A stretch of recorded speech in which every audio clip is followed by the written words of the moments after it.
When it comes to business and sales, do I need to like my coach or mentor? This is a common question that comes up a lot in a lot of different forms. I'm Sylvan Bell. I'm coming to you live from Sacramento, California on a perfect day to talk about sales and business and a perfect day to talk about your coach and your mentor. And you know, here's the thing, there is all sorts of different industries out there. I train salespeople, I work with business owners, but there's tons of other locations that you can learn coaching from. And there's people in their internet marketing space that I absolutely do not care for, but they're brilliant people. And so, you know, you could take the information from this person, and I could take the information from this person, and I can emulate it.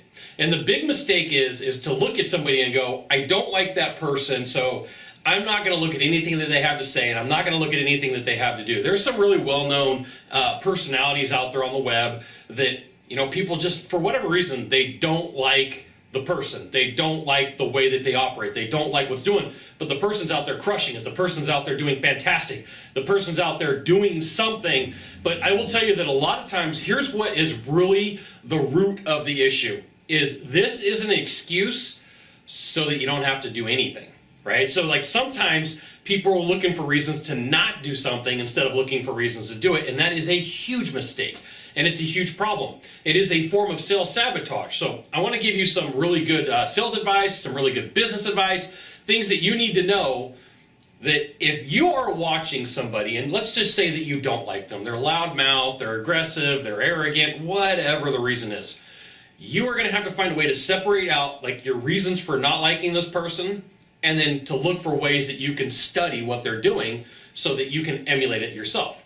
So as I shared with you, there's some people on the web, the internet marketing people, that I really don't care for, but they are brilliant marketers, they're brilliant business people, and what they're doing can be adapted, it can be modified for what I do, for what you do. And so let's just push this down a little bit and squish it down just a little bit more. You may have a manager, you may have a business coach, you may have a coworker that you really don't like, that you really don't care for whatever reasons. You're just like, I don't like this person, okay? Whatever reason it is. And I'm going to ask you a question. Are you looking for reasons to not pay attention to what they're doing? Can you separate out your ability to not like them to find things that they're doing right that you can emulate? Right? So instead of making an excuse, I see this a lot.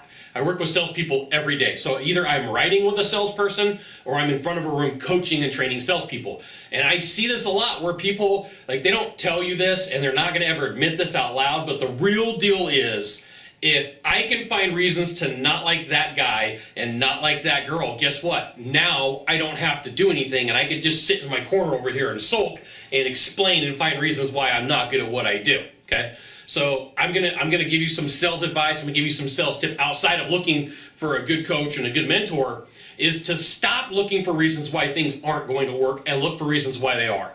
Right? This is a huge form of sales sabotage. It's one of the reasons why salespeople fail. It's a common problem that salespeople face. Is it's easier to look for reasons. Your buyers do this too. It's easier to look for reasons why something isn't going to work, because then you don't have to put in the time, the energy, or the effort. You can't be rejected, than it is for looking for reasons why you can do it, which I'm going to tell you, it takes less energy to do anyway, because like you're sitting there looking for reasons to not do something. You got to look for reasons to do something and then to implement, and you're going to find some greater success. Now, the huge difference between the salespeople who succeed and the salespeople who fail, and I could even put this as entrepreneurs, it's the people who look for the reasons to make it work and to make it happen and to remold the information and reconfigure the information and redo the information so that it can work for them, okay?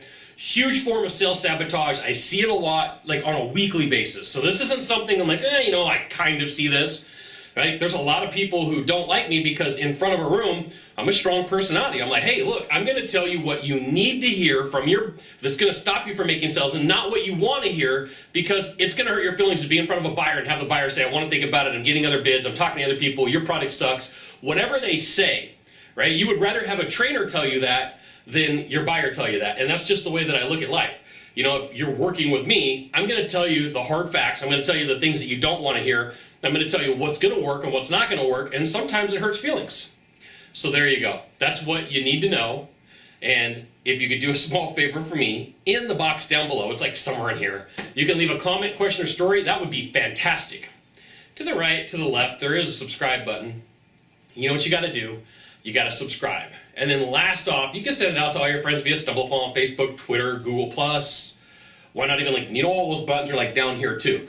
Like the cool thing about the tube is they got like all these buttons down here. You can press them. You can send them out to your friends. You can share them with people. That would be fantastic. Scott Sylvan Bell. We'll see you soon. Thanks for watching. Aloha.